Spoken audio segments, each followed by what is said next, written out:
नमस्कार दोस्तों, आप सबके बीच मैं देव शुक्ला आप सभी दोस्तों को प्रणाम करता हूँ। कोटि कोटि नमन आप सभी को।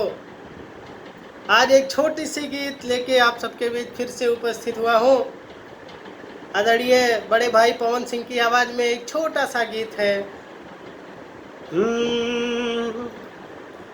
चिपीरा पिरतिया के पियर कैले अरे परदेश प्रीतम न पास, पल पल पहाड़ नियन लागे समैया,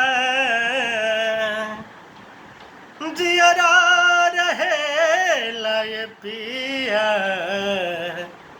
तोहरा बिना हमर जिंदगी उदास। अरे बसंत बयार बहल सरसों फुलाइल, कि बसंत बयार बहल सरसों फुलाइल। ए हो पिया काहे बड़ा तू भुलाइल, ए हो पिया काहे बड़ा तू भुलाइल।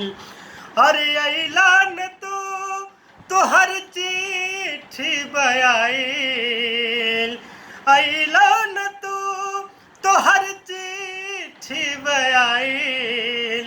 ए हो पिया काहे बड़ा तू भुलाइल, ए हो पिया काहे बड़ा तू भुलाइल।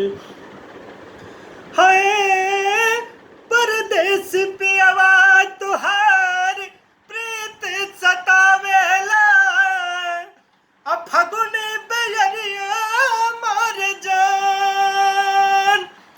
है परदेश पियवा तुहार प्रीतिया सतावेला, अब फगुन बेरिया मार जान।